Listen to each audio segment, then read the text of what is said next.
Balita Evening Edition. Magdung sa inyo sang mga nagapanguna nga balita lokal, national, international, sports, kag entertainment. Aksyon! Balita Evening Edition. Kag karon ang inyong news team. Una sa balita, una sa aksyon. Mayong gabi syudad sa Bacolod, Western Visayas kag bugos nga Pilipinas. Welcome na sa pagpangalagad sang aksyon Balita Evening Edition.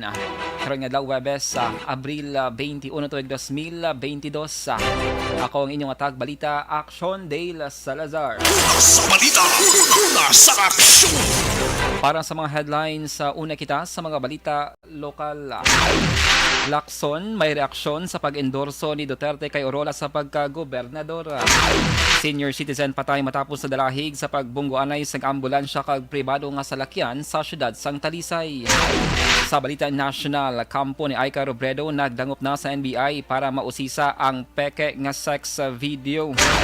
PVOX nagpaandam batok sa pekeng impormasyon angot sa tsunami kag linog.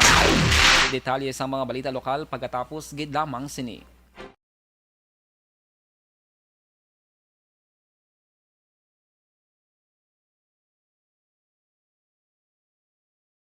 Alamin kung paano sumali sa ACS Millones! ACS Millones! isulat ang iyong pangalan, address, contact number at signature sa isang papel. Ilagay sa white legal-sized envelope kasama ang proof of purchase. At sa labas ng envelope, isulat ang promo title, produktong ginamit at ang MBC station. Pwedeng ipadala o ihulog sa drop boxes sa MBC stations nationwide. DZRH Love Radio. Yes, the best. Easy Rock, Aksyon Radyo, and Radyo Natin. May weekly draws na, may grand draw pa. Hatid ng unique toothpaste, Pride Detergent, Star Wax Floor Wax, Shield Bath Soap, Smart Dishwashing, White Rose Papaya with Vitamin B3 at Charm Fabcon. Pwede kang maging milyonaryo sa ACS Millones! Submission of entries is from February 28 to May 27, 2022. Grand draw is on June 18, 2022. Promo period is from February 28 to June 18, 2022. See posters for details. For DOH, FDA, CCH, UHSRR permit number 0087, series of Mangin mainalamon sa pagpili ng kandidato. Mangin mabinantayon kag mainid sa mga ibutang sa pwesto. Umpisahi ang pagbago paagi sa wais sa pagpili karon nga eleksyon. Yari ang pila ka mga tips para sa wais may nalamon kag insakto nga pagpili sang pagabutohon. Una, maghimo sang listahan sa mga kandidato kag maghimo sang listahan sang posible iboto. Ini ang pwede mo ibase sa ila plataporma kag mga panindugan sa kada isyu. Ikaduha, kibalua ang mga isyu o kung tupiko nga importante sa imo bilang isa ka botante. Magdesisyon kung ang para sa imo nga tupiko nga dapat hatagan sang pagtamod, isyu kaangay sang government transparency, human rights, unemployment, korupsyon, kapigaduhon, mataas nga crime rate, rural area development, mga environmental issues kaangay sang polusyon, COVID-19 kag iban pa. Ikatatlo, kilalaha ang mga kandidato. Agud nga mas makilala ang mga kandidato, i-konsiderar ang pila ka mga puntos kaangay sang paglantaw sang debate kag public discussion sang mga kandidato kag hibalua ang leadership background o kon eksperyensya sa pagpamuno kag performance sa isa ka kandidato. Ikaapat, kag ang labi nga importante sa tanan,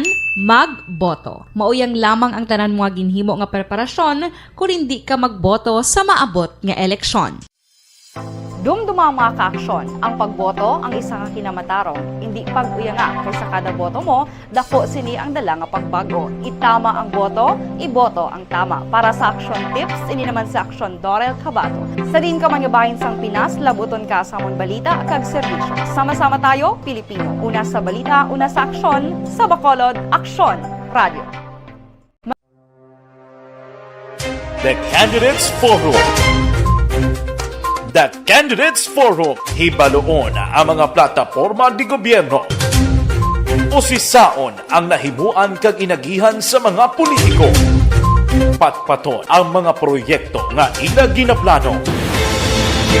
The Candidates Forum, programa sang Aksyon Radyo Bacolod kag Northwest In nga magahatag kay gayunan sa publiko nga mas makilalaan sang husto ang mga kandidato sa 2022 national and local elections. The Candidates Forum. The Candidates Forum.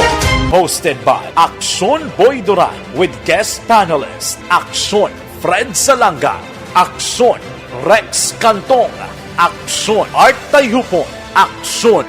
Brian Morden, aksyon. Eric Magbanwa, kag aksyon. Marlon Genovea, diri lang sa Aksyon Radyo Bacolod, The Candidates Forum.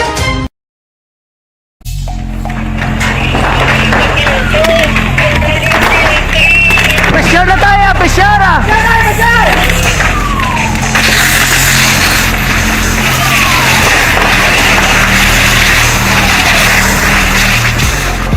Every day is Fire Prevention Day. Gani importante nga maihibalo kita kung paano malikawan ang sunog. Yari ang pila ka mga action tips angot sa fire prevention. Sa tiun nga maghalin sa balay, siguraduhon nga naka-unplug ang tanan nga saksakan. Likawan ang octopus connection o kung ang pagsaksak sang madamo nga gamit sa isa ka outlet. Dapat wala man sang overloading sa mga saksakan kag lantawon kung masarangan ang mga appliances nga nakasaksaka. Likawan ang mga substandard nga kagamitan. Hindi pag i-charge ang gadget overnight kaang isang cellphone. Taguon ang mga posporo, lighter, kag iban pa nga flammable materials sa mga kabataan. Ag siguraduhon man nga malayo ini sa kalan.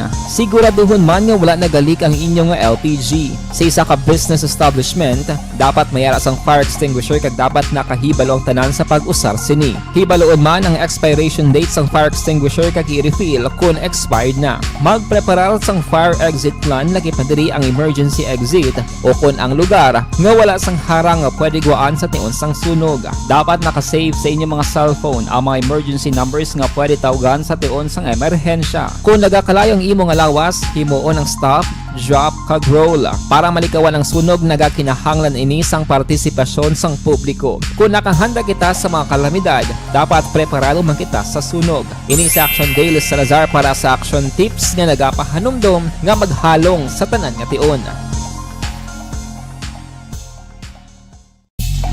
Bangod sa pamahog sing COVID-19 pandemic, madamo sing kompanya kag local government unit ang nagpatuman sang work from home sa ilang mga empleyado. Naga-work from home kung naka-close contact sa nagpositibo sa virus o kung mismo nagpositibo sa COVID-19. Madamo sang benepisyo ang mahatag sang work from home, pero hindi naton malikawan nga ma-bored kag ma-stress bangod sa sini nga setup sa masobra na isa ka tuig nga pagpakiaway sa COVID-19. Base sa pagtuon sa United Nations International Labour Lasay sa Jess Action Radio Philippines Standard Time kagkaron sa detalye na sang mga nagapanguna nga balita lokal. Nagapati si Negros Occidental Governor Bong Lacson nga malipayon sa karon ng iya kasumpong nga si Anay Bacolod Congressman Juan John Rolla Jr. sa pag-endorso ni Presidente Rodrigo Duterte. Ining reaksyon ni Lacson sa palayag ni Federalismo ng Dugong dakilang samahan akong PDDS National Executive Director Glenn Badon nga suportado sang presidente ang kandidatura ni Orola bilang gobernador sang Negros Occidental para sa Mayo 9, 2022 nga pinili ay ginpahayag ni Lacson nga nagapamatud lamang nga may kamaturan ang sadto spekulasyon nga ang pila ka mga miyembro sang pamilya Yanson ang may kangtanan sa pagdesisyon ni Orola sa pagkandidato kontra sa iya. Ginpahayag man ni Lacson nga dapat na lamang hulaton sa mga negrense ang mga resulta sa eleksyon. Sa press conference sa siyudad sa Bacolod nagdigad nga Abril 18, ginpahayag ni Gadon nga nagapadayon ang pag-istoryahanay sang PDDS kag sa Iloy nga si Olivia Yanson sang Yanson Group of Bus Companies angot sa suporta sa kandidatura ni Orola. As to the endorsement of the president, I guess it makes Attorney Orola very happy. But you know, the elections will go on, and in 2 weeks we will know what the results will be. Labat yan ang tingog ni Negros Occidental Governor Bong Lacson. Sa iban nga balita lokal, laging klaro ni Bacolod Councilor Israel Salangang Chairman sing Action Team on Returning OFW panibagong nga guidelines gikan sa National IETF angon sa travel protocol sa mga OFW nga nagapauli sa pungsod Pilipinas. Ginpahayag ni Salangang kon basihan lamang travel guidelines nga padayon sa karon nga ginapatuman sang OWA hilway sa pagbiyahe ang tanan nga mga OFW basta fully vaccinated lamang. Bisan pa man nga ang mga naghalin sa Shanghai sa may pungsod China nga mayara sa record nga pagtaas ang kaso sang COVID-19. Ginpahayag ni Salanga nga yara na sa gobyerno nasyonal ang pagdihon sa nagakaigo nga tikang sa palabuton angot sa amo nga concern. Ginpahayag man ni Salanga nga halos nagbalik na sa normal nga sitwasyon ang kadamuon sa mga OFW nga nagapauli sa syudad kada adlaw, kag wala naman sang repatriation activity nga ginapatigayon ang gobyerno nasyonal. Sa iban nga balita lokal, patay ang isa ka persona nga nagamaneho sang motorsiklo bangod nadalahig sa aksidente matapos nagbungguan ang isa ka pribado nga salakyan kag ambulansya sa may ginsangan sang Bacolod Silay access kag Provincial Road. Sakop sang barangay Matabang, syudad sang Talisay, alas 7:40 kagabi Miyerkules nga adlaw Abril 20. Kilala ang napatay nga si Ricardo Miago, 65 anyos, nga residente naman sa barangay Mambulak, samtang pilaso naman ang backrider sini nga si Mildred Sarmiento, 43 anyos, sa may barangay Hawayan, Tanan, syudad sang Silay.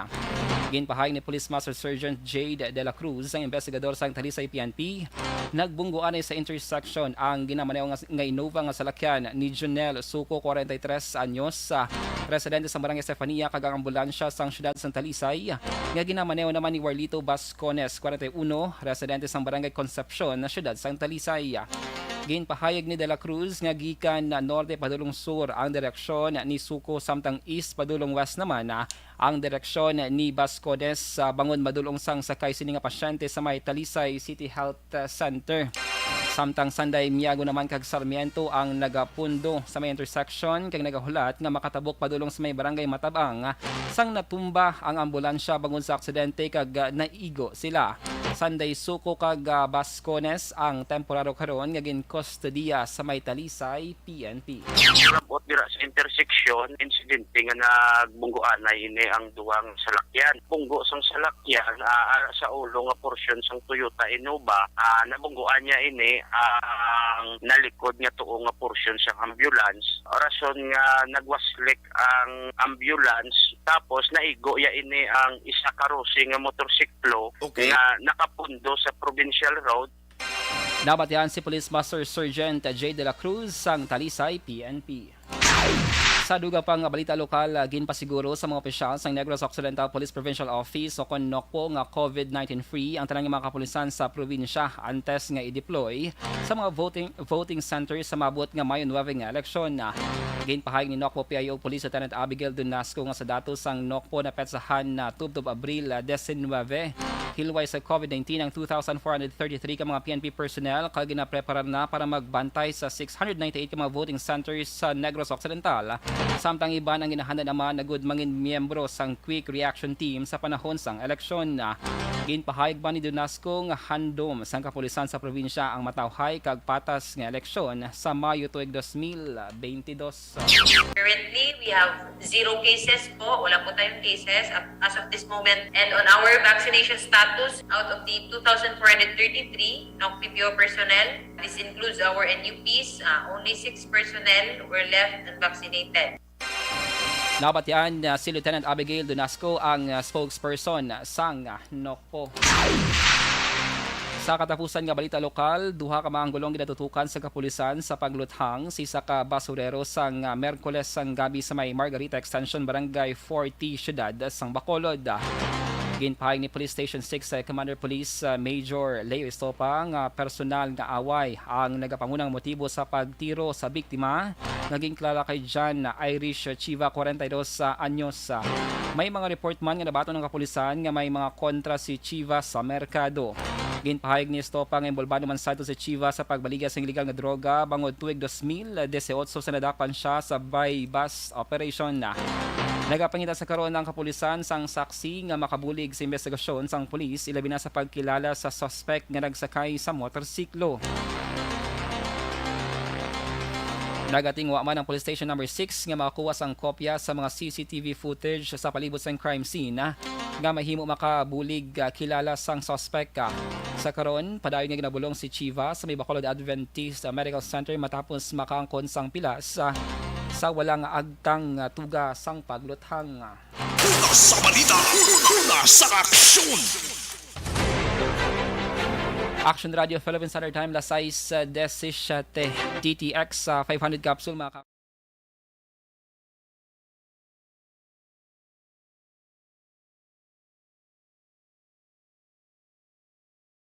Alamin kung paano sumali sa ACS Milyones! ACS Milyones! Isulat ang iyong pangalan, address, contact number at signature sa isang papel. Ilagay sa white legal-sized envelope kasama ang proof of purchase. At sa labas ng envelope, isulat ang promo title, produktong ginamit at ang MBC station. Pwedeng ipadala o ihulog sa drop boxes sa MBC stations nationwide. DZRH Love Radio. Yes, the best. Easy Rock, Aksyon Radyo, and Radyo Natin. May weekly draws na, may grand draw pa. Hatid ng unique toothpaste, Pride Detergent, Star Wax Floor Wax, Shield Bath Soap, Smart Dishwashing, White Rose Papaya with Vitamin B3, at Charm Fabcon. Pwede kang maging milyonaryo sa ACS Milyones!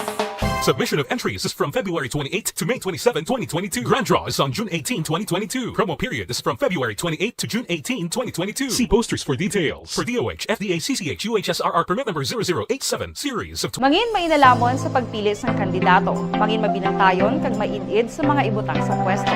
Umpisahi ang pagbago paagi sa wais sa pagpili karon nga eleksyon. Yari ang pila ka mga tips para sa wais may nalamon kag insakto nga pagpili sang pagabutohon. Una, maghimo sang listahan sa mga kandidato kag maghimo sang listahan sang posible iboto. Ini ang pwede mo ibase sa ila plataporma kag mga panindugan sa kada isyu. Ikaduha, kibalua ang mga isyu o kung tupiko nga importante sa imo bilang isa ka botante. Magdesisyon kung ang para sa imo nga tupiko nga dapat hatagan sang pagtamod, isyu kaangay sang government transparency, human rights, unemployment, korupsyon, kapigaduhon, mataas nga crime rate, rural area development, mga environmental issues kaangay sang polusyon, COVID-19 kag iban pa. Ikatatlo, kilalaha ang mga kandidato. Agud nga mas makilala ang mga kandidato, i-konsiderar ang pila ka mga puntos kaangay sang paglantaw sang debate kag public discussion sa mga kandidato kag hibalua ang leadership background o kung eksperyensya sa pagpamuno kag performance sa isa ka kandidato. Ikaapat kag ang labi nga importante sa tanan,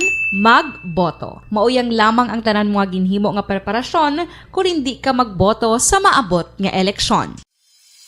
Dumduma ang mga kaaksyon. Ang pagboto ang isa ka kinamatarong. Hindi pag-uyanga kaysa kada boto mo, dako sini ang dala nga pagbago. Itama ang boto, iboto ang tama. Para sa action tips, ini naman sa action Dorel Cabato. Sa din ka manyabahin sang Pinas, labuton ka sa amon balita kag serbisyo. Sama-sama tayo, Pilipino. Una sa balita, una sa aksyon, sa Bacolod, Aksyon Radio. The Candidates Forum. The Candidates Forum. Hibaluon ang mga plataporma di gobyerno. Usisaon ang nahimuan kag inagihan sa mga politiko. Patpaton ang mga proyekto nga ila ginaplano. The Candidates Forum, programa sang Aksyon Radyo Bacolod kag Northwest In nga magahatag kay gayunan sa publiko nga mas makilalaan sang husto ang mga kandidato sa 2022 national and local elections. The Candidates Forum. The Candidates Forum.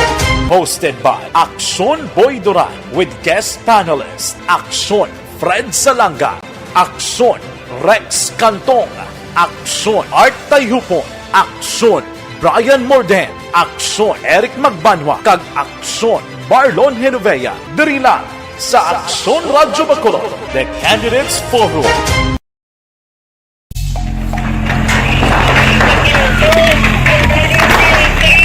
Pressure na tayo, pressure!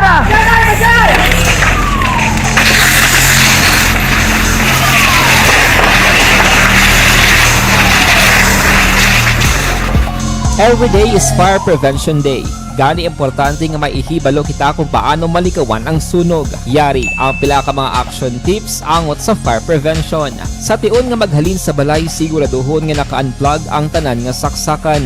Likawan ang octopus connection o kung ang pagsaksak sang madamo gamit sa isa ka outlet.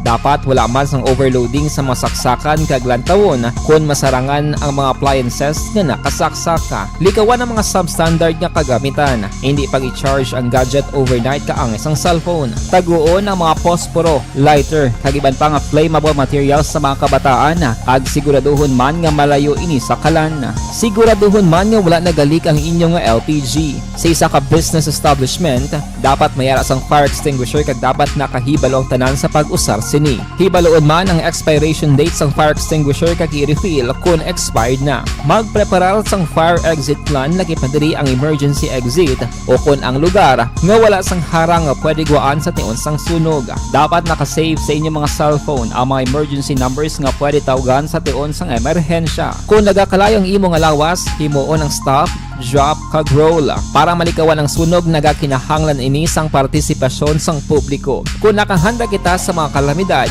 dapat preparado man kita sa sunog. Ini sa Action Daily Salazar para sa action tips nga nagapahanumdom nga maghalong sa tanan nga tion. Bangod sa pamahog sing COVID-19 pandemic, madamo sing kompanya kag local government unit ang nagpatuman sang work from home sa ilang mga empleyado. Naga-work from home kung naka-close contact sa nagpositibo sa virus o kung mismo nagpositibo sa COVID-19. Madamo sang benepisyo ang mahatag sang work from home, pero hindi naton malikawan nga ma-bored kag ma-stress bangod sa sini nga setup sa masobra na isa ka tuig nga pagpakiaway sa COVID-19. Base sa pagtuon sa United Nations International Labour Organizations, nagatugas sing stress ang tuman niya pag-usar sa gadgets kangay sa cellphone kag computer. Gani, iyaring tila ng mga poslanong nga action tips sa mga nag-work from home. Una, mag-set up sa workspace sa mga balay sa tuyo nga makafocus sa imong trabaho. Ang workspace ay hindi kinahanglan nga dako ang kwarto, ang importante, komportable ka sa imong trabaho. Matapos ang pila ka oras nga nagapungko ka mag-computer, dapat may tion nga mag-stretching agud malikawan nga ma-strain ang imong likod o kon liog. Time management. Maghimo sa imong time schedule kag mga tarapuson nga trabaho para maging organisado. Magkaon sa husto nga tion, labi na ang pamahaw kag pilion mapagkaon nga maka-boost sa imong memory, concentration kag alertness kaangay sang pumpkin seeds kag dark chocolate. Kung mayaras mga online meetings, advance nga ipahibalo sa imong mga upod sa balay, agud malikawan ang mga disturbo. Ang pigaw nga internet connection ang makatugas sa stress, gani ipreparar ang backup kaangay sa ibang network nga may maayong signal para sa mobile data. Take a few breaks. Ini sa tuyo nga hindi ma-drain ang imong brain. Maghampang sa imong pet o kung magpumatid sa music. Sa tion nga may concern kag problema, ipabalo sa imong team leader o kung sa boss para masolusyonan. Sa work from home nga setup, ikaw ang may Kagkaroon sa detalye na sa mga balita nasyonal. Nagdangop sa NBI si Aika Robredo, ang anak ni presidential candidate kag Vice President Leni Robredo, para maimbestigahan ang paglaptas sang fake sex video sini. Nagpadala na sang sulat ang abogado ni Robredo sa NBI Cybercrime Division para usisaon ang 60 ka URLs nga nagapakita sang fake video ni Robredo. Nagapangabay man ang kampo ni Robredo nga hibaloon ang ginhalinan o konsor sang video kag gilalahon ang accounts nga ginusar sini. Plano sang abogado ni Robredo nga mag-file sang kaso kriminal sa likod sini sa tion nga mausisa na kung ma-identify na sang NBI ang nagposta. Kung madumduman una ginpahayag ni Barry Gutierrez, ang spokesman ni Vice President Robredo, nga ilan na gin-report sa otoridad ang ining insidente kag ginkondenar ang pagpalaptas sang video sa tunga sang ila momentum sa pagpangampanya. Sa iban nga balita national, ginaprubahan na ni Presidente Rodrigo Duterte ang Implementing Rules and Regulations o kon IRR sang bagong gintukod nga Department of Migrant Workers o kon DMW. Ang IRR ang ginbalay sang Transition Committee sang hensya kang isang POEA kag iban pa nga tiglawas pagiman sa asud-asud nga mga konferensya. Ginpahag ni POEA Administrator Bernard Olalia, ang naprubahan nga IRR ang nagatutok sa paghatag proteksyon sa mga OFWs kag pagpalipot o kon streamline sang ilang mga ginaproseso nga mga dokumento. Ginpahayag sining tinutuyo sining mas mapalapit pa ang serbisyo sang gobyerno ilabi na sa mga OFWs. Ginanunsyo man ni Olalia nga mayara sang regional offices ang DMW para makaserbisyo sa OFWs, rason nga pwede na makaproseso sa mga probinsya kag hindi na kinahanglan nga magkadto sa Manila. Sarang man maka-file sang reklamo ang mga OFWs sa mga nagalapas sa recruitment nga hindi na kinahanglan magkadto sa may central office.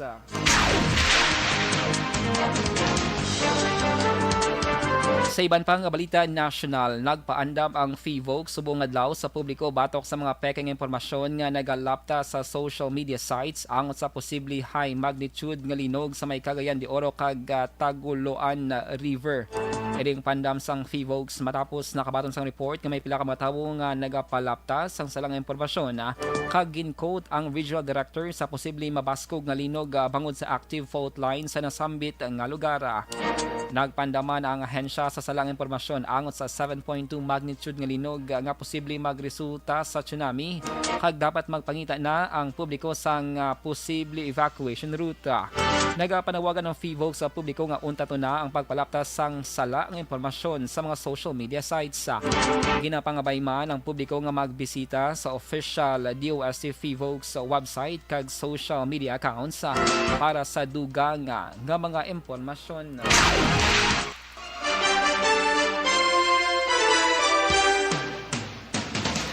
Action Radio Philippines Standard Time alas 6:28 sa katapusan nga balita nasyonal. Ginaduso ni Manila Mayor Isko Moreno Dumagoso ang pagpaayos ng internet connectivity sa Pilipinas sa tion nga mapilian bilang masunod nga presidente.